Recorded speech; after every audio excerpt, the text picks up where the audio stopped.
licenciado Carlos González Martínez. Él es licenciado en Economía, ex consejero electoral, experto en Derecho Electoral, experto en temas electorales, catedrático y muchas cosas más. Licenciado Carlos González, qué gusto podernos saludar de nueva cuenta. Ahora ya por... Raimundo, con el gusto de saludarte, felicidades por este nuevo formato en tu labor periodística de tantos años y tanto prestigio. Estoy a tus órdenes y saludo a todo tu auditorio. Un saludo afectuoso a México, por supuesto allá en los Estados Unidos tenemos mucho auditorio. Carlos González, usted es el experto en estos temas. Le pregunto, ¿fraude? No, fraude no. El fraude en México es ya imposible desde la creación del IFE, de los años 91 y todas las reformas. No hay fraude. Puede haber otros fenómenos igual omnibiosos, compra y coacción del voto, marrullerías en torno a las casillas, pero mira, el fraude se entiende por fraude la acción concertada de distintos actores y la autoridad para alterar los resultados. Eso no puede ser posible en México, no tanto porque los actores de la autoridad, suponiendo sin conceder, no quisieran hacerlo, sino porque todo el entramado legal e institucional lo impide. Se creó durante más de 30 años y sirve. Para decirlo rápidamente, más de un par de centenares de personas, cientos de miles de personas, se hacen cargo de la elección y son quienes al final de cuentas la organizan y cuentan los votos. ¿Puede haber errores? Sí. Incluso puede haber errores malintencionados también, ya no serían tanto errores, pero fraude que se concerte para alterar los resultados, eso no existe. Eso se denunció en el 2006, ahora se denuncia en el 2024 por actores distintos, fíjate tú, diametralmente distintos, pero no, si quieres entramos en más detalle, pero fraude no. Sí hay intentos de trampas y de compra del voto y de manipulación de las conciencias y las personas. Esa es una de las aberraciones de nuestro país. Esos están tipificados como delitos. Lamentablemente no se castigan como debería, pero fraude no. Revisión de actas, de paquetes electorales, ¿qué podría devenir? Bueno, puede venir el cambio de algunos triunfos en diputaciones. Acuérdate que no es solo diputaciones, senadurías y presidencia. Tuvimos, lo dijeron muchas gentes y lo dijeron con razón, la elección más grande de la historia del país. Municipios, concejales en la Ciudad de México, en el resto de la República, gobernaturas, diputaciones locales. Es un mundo, más de 20,000 cargos estuvieron a juego ahora en estas elecciones. ¿Qué puede ocurrir? Mira, puede ocurrir, para tratar de ser claro, en las casillas están las personas que cuentan los votos. En las casillas se pueden equivocar las personas. De las casillas se llevan las actas a el INE o a la autoridad electoral estatal, por ejemplo, el Instituto Electoral de la Ciudad de México en el caso de la capital. Allí se reciben dos tipos de actas concretamente. La que se va junto con las boletas y el restante material electoral a una bodega custodiada por el Ejército y se empezó a revisar a partir del miércoles, posterior a la elección, y otra acta se va al PREP. El PREP, como sabemos, es el Programa de Resultados Electorales Preliminares. Esto es muy importante decirlo. Son preliminares, son oficiales, pero son preliminares. ¿Por qué? Porque puede haber errores en esas actas o puede haber dudas de parte de los partidos respecto de cómo se registró la información en el acta, y si son fundadas y se corresponden con lo que dice la ley, entonces se puede volver a abrir el paquete o los paquetes de toda esa casilla o de todo ese distrito, y se vuelven a contar los votos. ¿Eso qué podría pasar? Como lo anunciaste hace un momento, pues que digamos que un partido en lugar de tener 10 diputaciones tiene 14 y otro en lugar de tener 70 tiene 65, digámoslo así. Eso es completamente posible, eso es parte de lo que evita el fraude. Por ejemplo, no sé si sea una de las preguntas que tienes, pero yo he visto, creo que todos, mucha gente que dice, miren, aquí está la prueba del fraude. El PREP decía en esta acta tal número y hay un error garrafal, ahí está el fraude. No, ahí está una prueba de que no puede haber fraude. ¿Por qué? Porque tenemos acceso a esas actas en vía electrónica, no solo los partidos, sino cualquiera de nosotros, y podemos evidenciarlo. Lo que hay que estar pendientes, eso sí, y para eso la posibilidad de ir a los distritos del INE o de los institutos locales a preguntar, estar presentes, es que esas actas que tienen inconsistencias se revisen. Porque se revisan con consejeros, no solo con funcionarios del INE. Hay 5 consejeros electorales, consejeras, hay representantes de todos los partidos, hay observadores electorales, o sea, no están en lo oscurito. Es un evento abierto, público, y ahí debe exigirse que aquellas actas que se han encontrado con inconsistencias se revisen. Otro tema importante, se dice que se está utilizando tecnología de otros países, sobre todo aquellos que tienen pues, unos gobiernos muy particulares, Rusia, Cuba, Venezuela. ¿Es posible que se implemente tecnología de ese tipo aquí para tratar de hacer tranza en la elección? No, pero déjame, lo contesto así rápido y puntual. No para meterse en el sistema del INE. Eso no es posible. Otra vez, no es de que un consejero o una consejera agarraran unos cubanos, que creo que eso es lo que se está diciendo, y metieran ahí un algoritmo para que alterara los resultados del PREP. Primero, eso no lo hace una persona.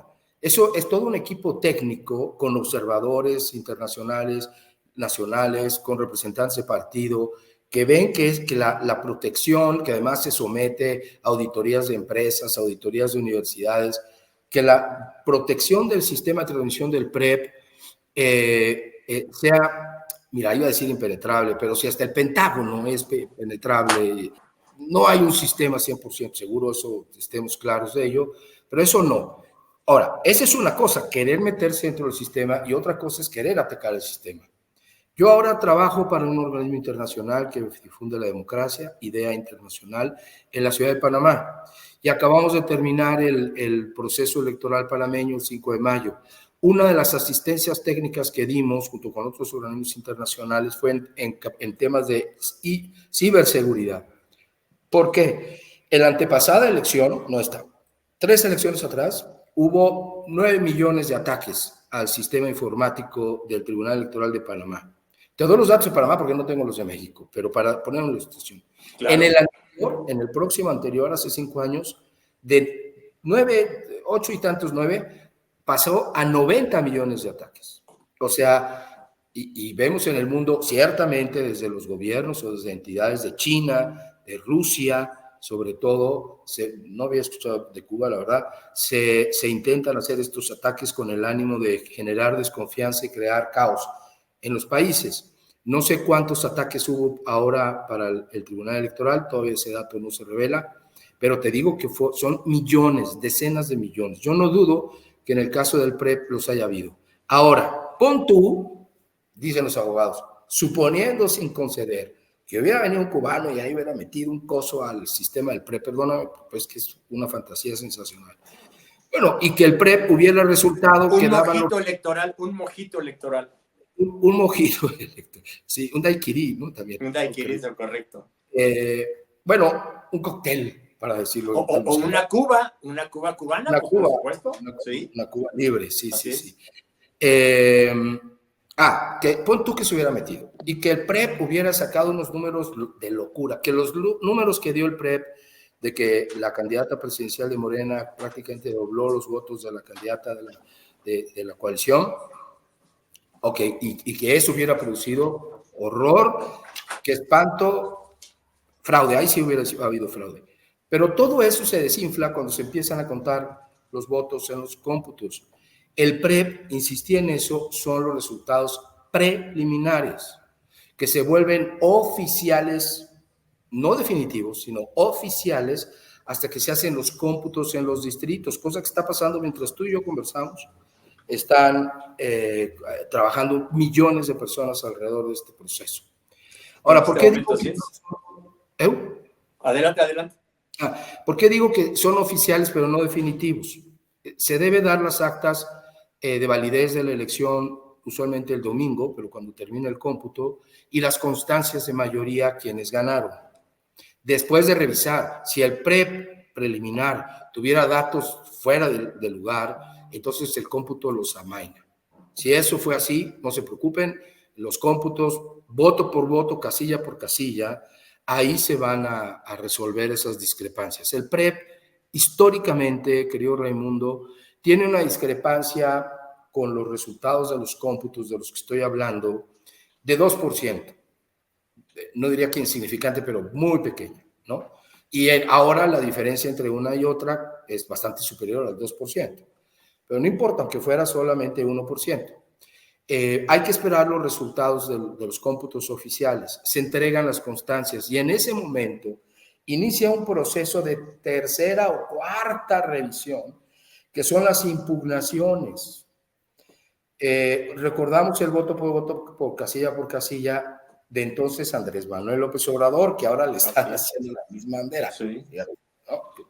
Qué lamentable situación de un país que no alcanza a entender que tenemos que llegar a la modernidad y a la decencia también en la política, ¿no? Bueno, pero solo se pueden impugnar, digamos, cuestionar, pelear, pedir que se revisen los resultados de casillas o de distritos específicos, para que el tribunal, ya no el INE, el tribunal revise y sancione en definitiva. Yo fui vocal ejecutivo del IFE en Michoacán y a mí me tocó que ocurriera todo esto que narré, que es largo, pero espero haber sido claro, y en un distrito, el 5 de Zamora, se anuló por el tribunal la elección.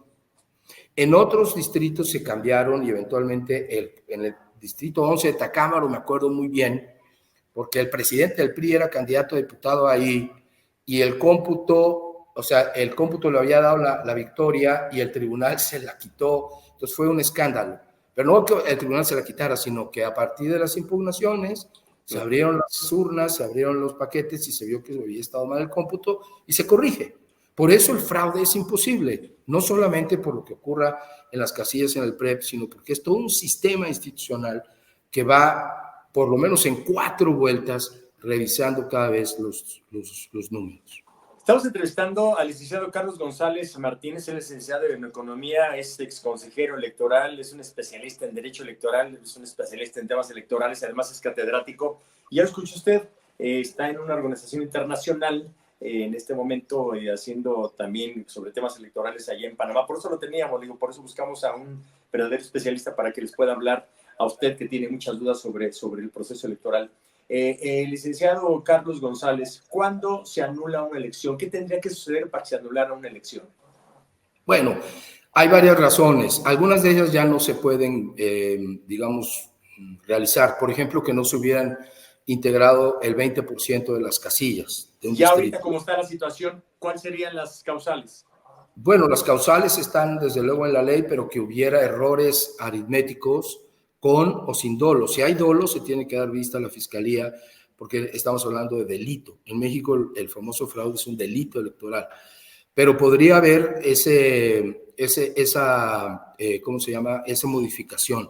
Ahora, para que se anule la elección tendría que modificarse, como digo, en 20% de las casillas, o tipificarse la comisión de delitos graves, como por ejemplo el uso de recursos públicos, el uso de propaganda religiosa que se hubiera empleado en algún momento de la casilla. ¿Sí es posible una elección? Si es la pregunta, sí. La ley prevé específicamente lo que los abogados llaman causales de nulidad y estas se tienen que hacer valer, o sea, presentar ante el tribunal para impugnar la elección y pedir específicamente que se anule.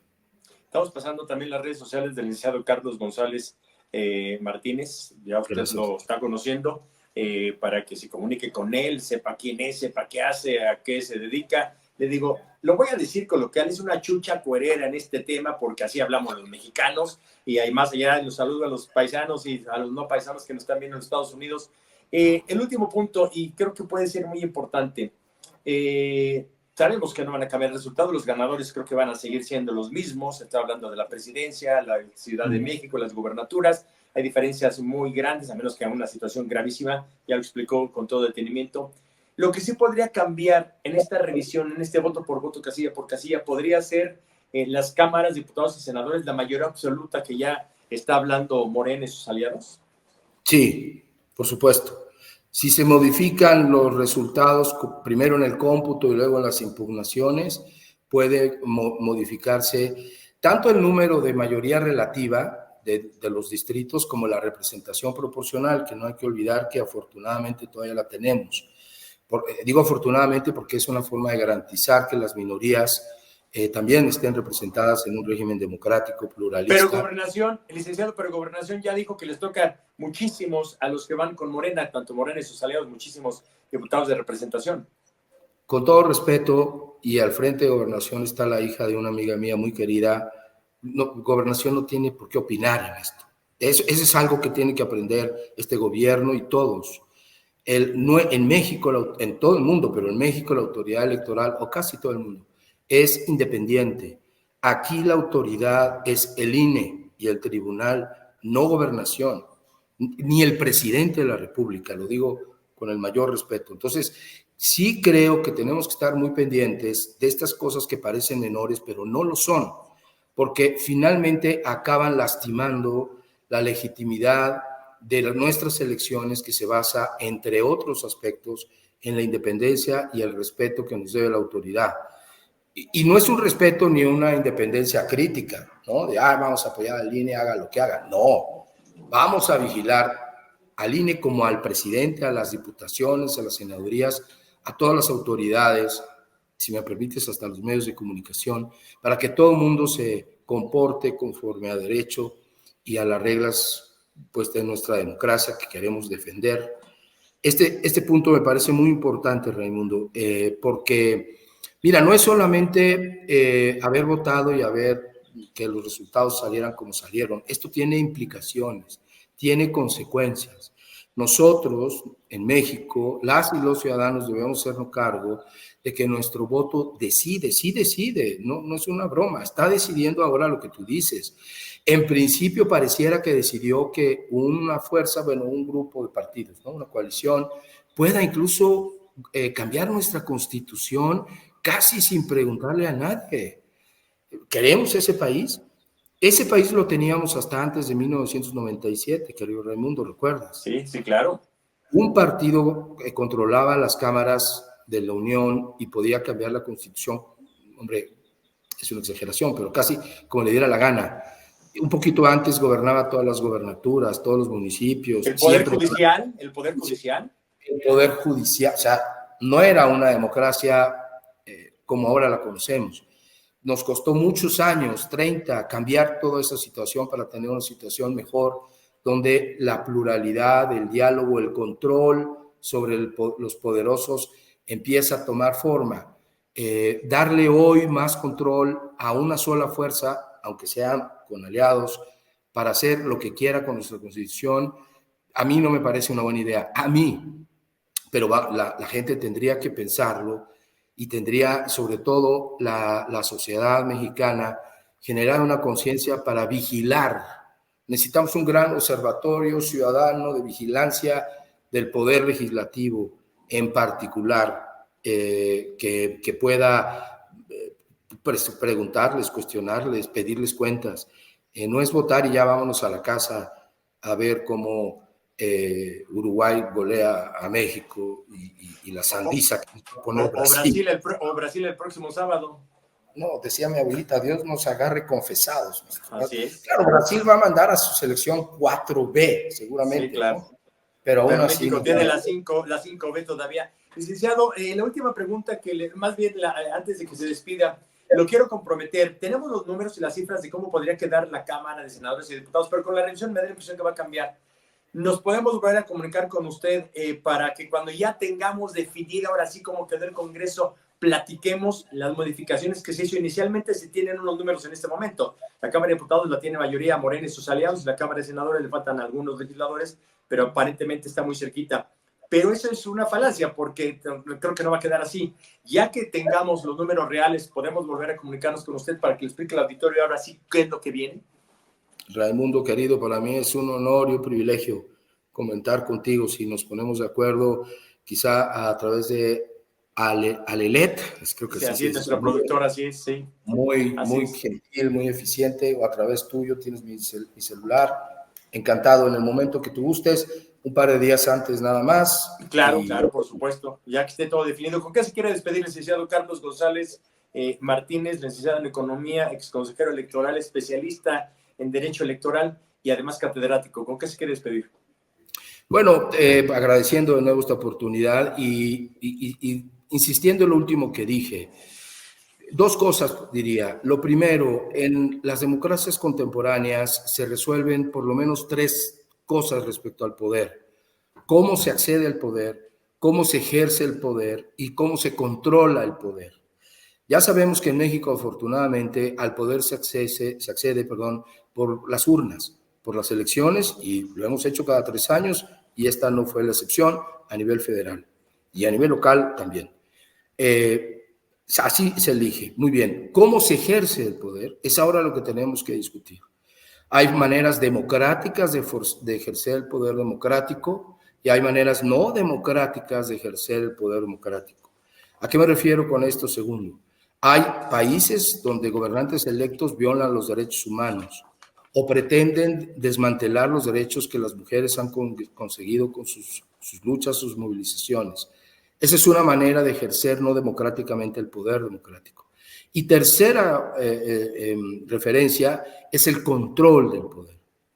Los teóricos, los estudiosos coinciden, quizá esta sea la palabra central en un régimen democrático, el control, el autocontrol de los actores, pero el control que unos actores ejercen sobre otros, y eso es lo que hace el equilibrio de poderes, y eso es lo que hace vital una democracia que tiene que reconocer que su sociedad es diversa, diferente, y por lo tanto su política plural. Lo último es, nuestro voto decide si es cierto aquello que la soberanía reside en el pueblo y que el pueblo se manifiesta, para este caso en elecciones, votando. Nuestro voto, tenemos que pensar, tiene una repercusión y tenemos que hacernos cargo como ciudadanas, ciudadanos de ello. Lo que se eligió, vamos a ver los resultados finales, pero ahora viene la otra parte de la democracia, que es la exigencia de ir a la rendición de cuentas. Así es, un gusto haber platicado con usted, licenciado Carlos González Martínez. Estaremos en comunicación la próxima, si lo tiene bien. Buenas tardes.